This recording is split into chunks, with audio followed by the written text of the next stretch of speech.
Hi guys, welcome to on my YouTube channel. My name is Vikram Nishad and I belong to वस्ती city. अगर आपने मेरे channel को subscribe नहीं किया है तो मेरे चैनल को सब्सक्राइब करें। आज हम प्रेजेंट कंटिन्यूअस टेंस के इंट्रोगेटिव सेंटेंस के बारे में बात करेंगे। हमारा जो प्रेजेंट कंटिन्यूअस टेंस का इंट्रोगेटिव सेंटेंस है दो प्रकार के होते हैं। हर एक टेंस के दो प्रकार के होते हैं इंट्रोगेटिव का। देखिए पहला हमारा ये होता है कि जब वाक्य के प्रारंभ में प्रश्नवाचक शब्द क्या दिया हो। जैसे यहाँ पर देखिए क्या वह जाता है, यहाँ पर देखिए क्या वह जाता है। जैसे एग्जाम्पल हम बता रहे हैं, क्या राम आकाश में पतंग उड़ाता है, क्या सीता रसोई में भोजन पकाती है, क्या तुम खेलते हो, क्या तुम जाते हो, क्या तुम आते हो। ये जो क्या क्या क्या का प्रयोग आया है ये हमारा प्रश्न किया गया है कि तुम क्या करते हो। चलिए फार्मूला के अनुसार समझते हैं। फार्मूला हमारा क्या है? फार्मूला हमारा ये है, देखिए इज एम और प्लस सब्जेक्ट प्लस वर्ब की फर्स्ट फॉर्म प्लस आईएनजी और प्लस ऑब्जेक्ट। चलिए इसको जानते कैसे कहाँ प्रयोग किया जाएगा, हम रूल के अनुसार समझेंगे।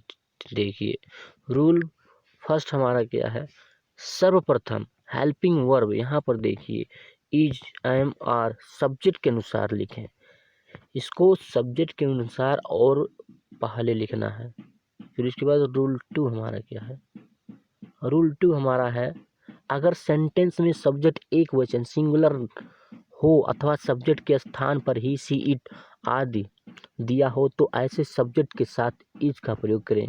तीसरा रूल क्या हमारा, अगर सेंटेंस में सब्जेक्ट बहुवचन हो अथवा सब्जेक्ट के स्थान पर वी यू दे आदि दिया हो तो ऐसे सब्जेक्ट के साथ आर का प्रयोग करें। किसके? ऐसे जब दिया हो बहुवचन में। रूल नंबर 4, अगर सेंटेंस में सब्जेक्ट आई हो तो आई के लिए एम का प्रयोग करें। फिर उसके बाद पांचवा क्या है, पांचवा हमारा इसके पश्चात सब्जेक्ट को इंग्लिश में ट्रांसलेट करें।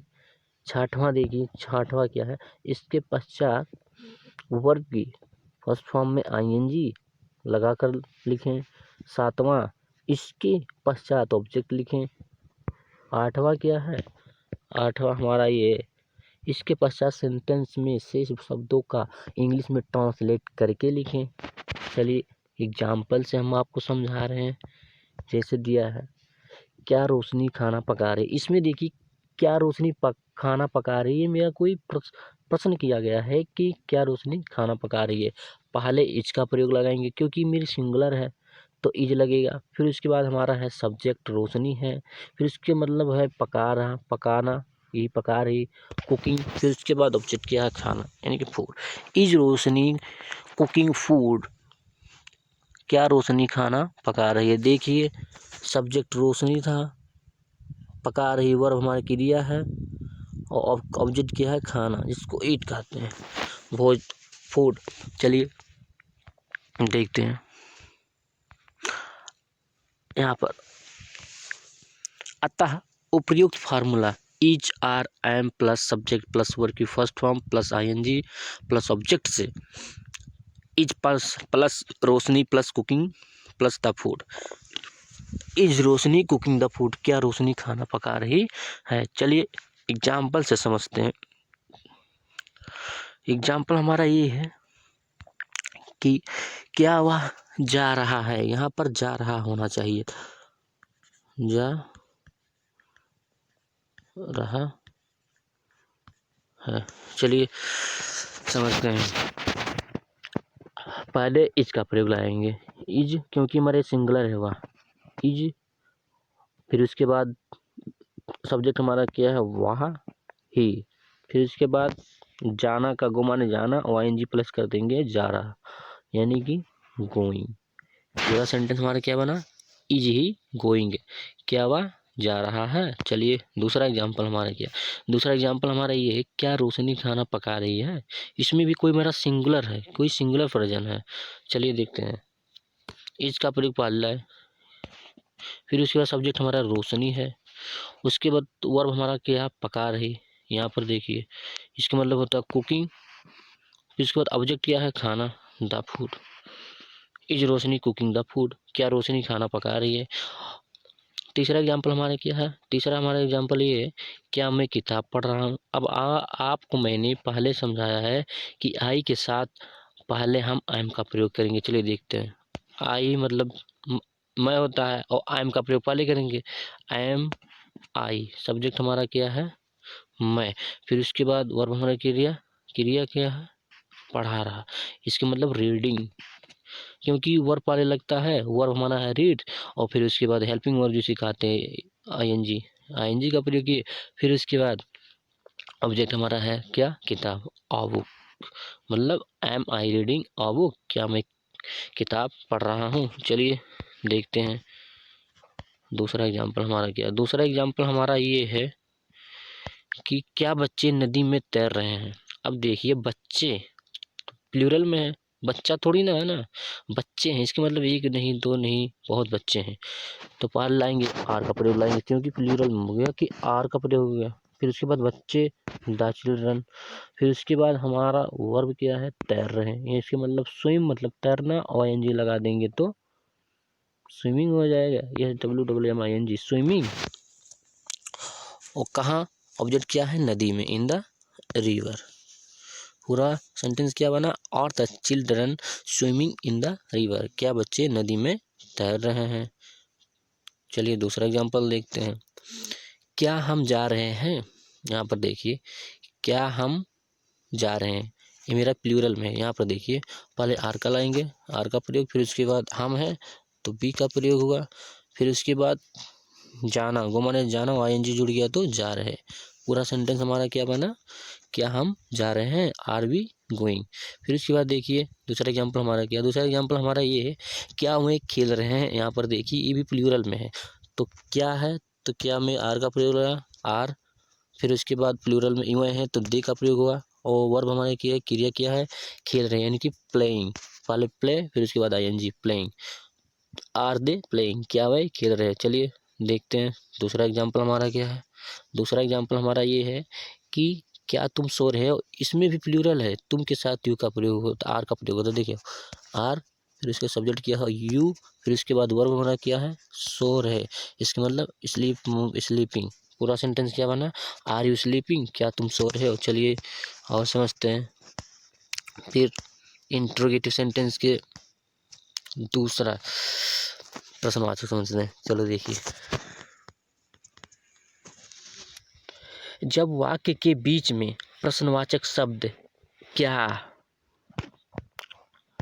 क्यों, कब, कैसे इत्यादि दिया हो, फार्मूला देखिए क्वेश्चन वर्ड, इसका मतलब होता है ये वाला, यहाँ पर देखिए क्वेश्चन वर्ड जिसको कहते हैं, प्लस इज, एम और प्लस सब्जेक्ट प्लस वर्ब की first form plus ING plus object. अब यहाँ पर देखिए रूल नंबर 1 से देखिए, रूल नंबर 1 क्या बताता है, सर्वप्रथम प्रश्नवाचक शब्द की अंग्रेजी लिखें, जिसको हम बोले थे कब, क्यों, कहाँ। फिर इसके बाद सेकंड है, इसके पश्चात हेल्पिंग वर्ब इज, एम और सब्जेक्ट के अनुसार लिखें। फिर उसके बाद रूल 3, अगर सेंटेंस में सब्जेक्ट एक वचन हो अथवा सब्जेक्ट के स्थान पर ही, सी, इट आदि हो तो ऐसे सब्जेक्ट के स्थान इज का प्रयोग करें। रूल नंबर 4, अगर सेंटेंस में सब्जेक्ट वह वचन हो अथवा सब्जेक्ट के स्थान पर वी, यू, दे आदि दिया हो तो ऐसे सब्जेक्ट के साथ आर का प्रयोग करें। फिर तीसरा क्या है, ये है, अगर सेंटेंस में सब्जेक्ट आई हो तो आई के लिए एम का प्रयोग करें। फिर उसके बाद छठवां, इसके पश्चात सब्जेक्ट को इंग्लिश में ट्रांसलेट करें। सातवां, इसके पश्चात वर्ब की फर्स्ट फॉर्म में आईएनजी लगाकर लिखें। उसके बाद इसके पश्चात ऑब्जेक्ट लिखें। नौवां क्या है, इसके पश्चात सेंटेंस में से शब्दों का इंग्लिश में ट्रांसलेट करके लिखें, जैसे यहाँ पर समझाया गया है।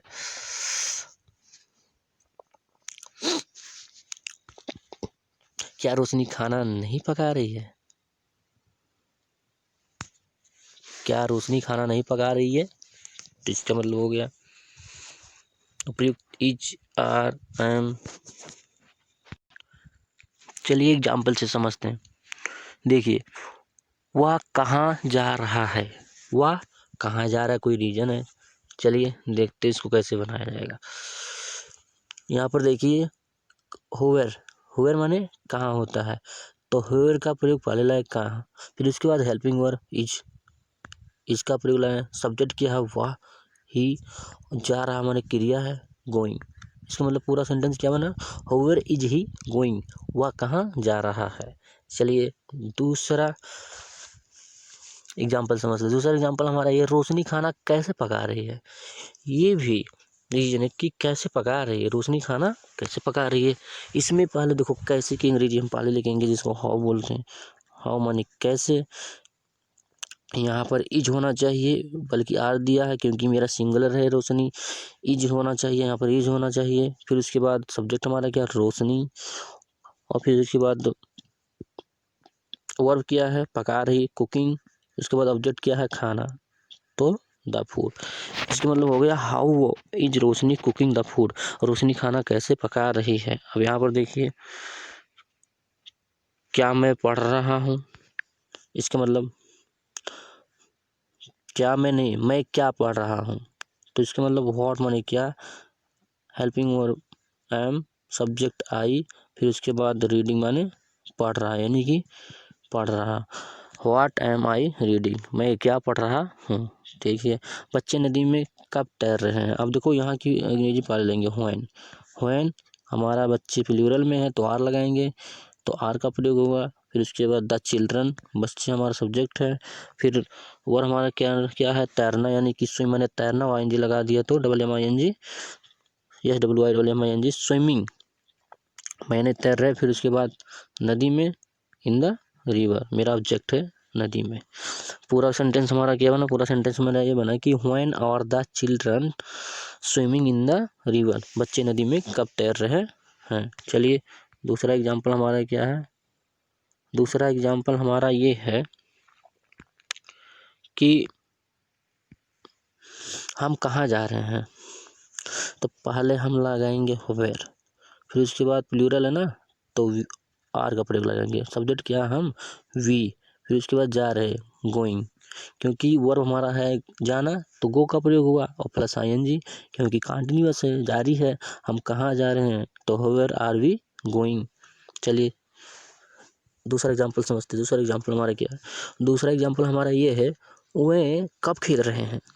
अब यहाँ पर देखिए, व्हेन का प्रयोग पहले लाएंगे, व्हेन हुआ, फिर उसके बाद हेल्पिंग वर्ब आ रहा है क्योंकि प्लूरल है वह, फिर उसके बाद सब्जेक्ट हमारा है क्या, वह, देव का प्रयोग है। फिर उसके बाद हमारा क्रिया क्या है, खेल रहे। यहाँ पर देखिए खेल रहे, इसका मतलब हो गया प्लेइंग, प्लेइंग माने खेल रहे, प्ले माने खेलना, हुआ एन जी जुड़ गया। फिर उसके बाद हमारा सेंटेंस पूरा क्या बना, व्हेन आर दे प्लेइंग, वे कब खेल रहे हैं। चलिए लास्ट एग्जाम्पल हमारा क्या है, लास्ट एग्जाम्पल हमारा ये है कि तुम क्यों सो रहे हो। यहाँ पर देखिए व्हाई का प्रयोग पहले लेंगे क्योंकि क्यों, फिर उसके बाद तुम के साथ आर का प्रयोग लगेगा। फिर इसके बाद यू, सब्जेक्ट हमारा क्या है, तुम, यू, फिर उसके बाद वर्ब क्या है हमारा, सोना, यानी कि स्लीप माने सोना, एन जी जुड़ गया तो स्लीपिंग। इसका मतलब हो गया व्हाई आर यू स्लीपिंग, तुम क्यों सो रहे हो।